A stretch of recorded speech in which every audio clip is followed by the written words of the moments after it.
தொடர்ந்து சரியும் ரூபாய் மதிப்பு. விலைவாசி உயர்வுக்கு எச்சரிக்கை மணியா.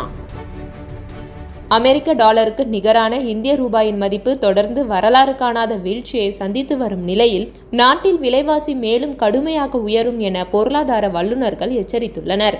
தற்போது கச்சா எண்ணெய் விலை ஒரு பேரலுக்கு 110 அமெரிக்க டாலர் அளவில் உள்ளது.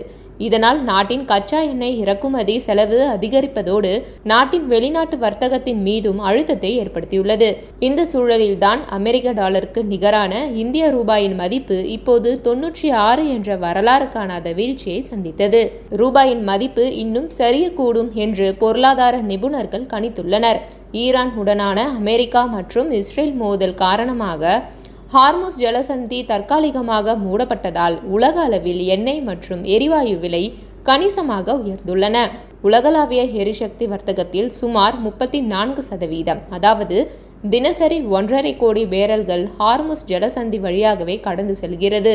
இதில் 90% சீனா மற்றும் இந்தியா உட்பட ஆசிய நாடுகளுக்கு செல்கிறது. மத்திய கிழக்கில் ஏற்பட்ட பதற்றம் காரணமாக எரிபொருள் இறக்குமதியை சார்ந்துள்ள இந்தியா கடுமையாக பாதிக்கப்பட்டுள்ளது. இந்தியா தினமும் சுமார் 5.5 மில்லியன் பீப்பாய் கச்சா எண்ணெயை பயன்படுத்துகிறது. கச்சா எண்ணெய் கடுமையாக விலை உயர்ந்துள்ளதால் இப்போது கூடுதல் டாலர்களை இந்தியா செலவழிக்க வேண்டியுள்ளது.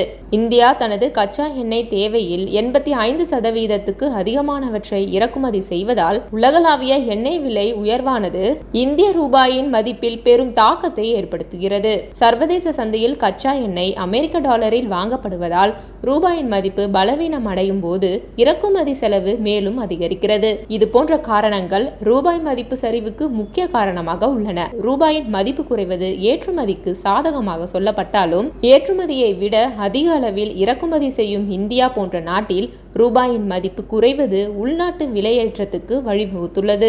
ஈரான் போர் தொடங்கியதில் இருந்து டாலருக்கு நிகரான ரூபாயின் மதிப்பு 5% சரிந்துள்ளது. இதன் காரணமாக நாம் இறக்குமதி செய்யும் ஒவ்வொரு பொருளின் விலையும் குறைந்தபட்சம் 5% உயர்ந்துள்ளது. இதுவே நாட்டில் பணவீக்கத்தை மேலும் அதிகரிக்க செய்யும் என பொருளாதார வல்லுநர்கள் தெரிவித்துள்ளனர்.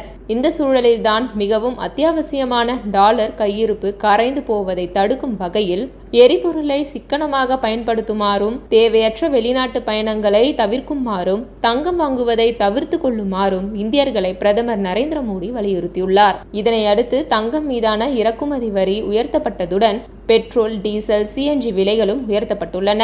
எரிபொருள் விலை உயர்வு காரணமாக கடந்த சில நாட்களிலேயே நாட்டில் அனைத்து பொருட்களின் விலைவாசியும் கணிசமாக அதிகரித்துள்ளது.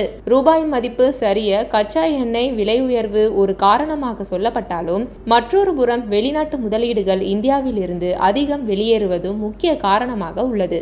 1990களில் இருந்து வெளிநாட்டு முதலீட்டாளர்களின் விருப்பமான நாடாக இந்தியா இருந்து வருகிறது. இருப்பினும் கடந்த 2 நிதியாண்டுகளாக இந்தியாவில் இருந்து வெளிநாட்டு முதலீடுகள் அதிக அளவில் வெளியேறி வருகிறது. வெளிநாட்டு போர்ட்போலியோ முதலீட்டாளர்கள் 2026ஆம் ஆண்டில் இதுவரை 22.4 பில்லியன் டாலர் மதிப்பிலான இந்திய பங்குகளையும் பத்திரங்களையும் விற்றுள்ளனர். வெளிநாட்டு முதலீட்டாளர்கள் மட்டுமல்ல, இந்திய பெரு நிறுவனங்களும் இந்திய சந்தைகளில் இருந்து வெளியேறி அதிக அளவில் வெளிநாடுகளில் முதலீடு செய்கின்றன. இந்திய நிறுவனங்கள் வெளிநாட்டு சந்தைகளில் சுமார் 30 முதல் 35 பில்லியன் டாலர் அளவுக்கு முதலீடு செய்துள்ளதாக தரவுகள் தெரிவிக்கின்றன. இது போன்ற காரணிகளே ரூபாய் மதிப்பு சரிவுக்கு மிக முக்கியமானதாக பார்க்கப்படுகிறது. மார்ச் 30 அன்று இந்திய பொருளாதாரம் வலுவாக இருப்பதாகவும் மற்ற வளர்ந்து வரும் நாடுகளின் பொருளாதாரங்களுடன் ஒப்பிடுகையில் அமெரிக்க டாலருக்கு நிகராக ரூபாய் மதிப்பு மிக சிறப்பாக செயல்பட்டு வருவதாகவும் நிதியமைச்சர் நிர்மலா சீதாராமன் நாடாளுமன்றத்தில் தெரிவித்தார். அவர் இந்த கருத்துக்களை தெரிவித்த போது டாலருக்கு நிகரான ரூபாயின் மதிப்பு சுமார் 94ஐ தொடும் நிலையில் இருந்தது. அதன் பிறகு நிலைமை இன்னும் மோசமடைந்துள்ளது. ரூபாய் மதிப்பு தொடர்ந்து சரிவதன் காரணமாக கச்சா எண்ணெய், நிலக்கரி உட்பட வெளிநாடுகளிலிருந்து இறக்குமதி செய்யப்படும் அத்தியாவசிய பொருட்களின் விலை பெரிய அளவில் உயரும்.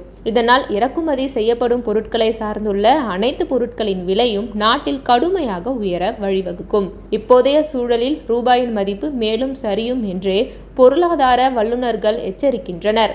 இதன் காரணமாக பல்வேறு பொருட்களின் விலையும் இனி படிப்படியாக உயரும்.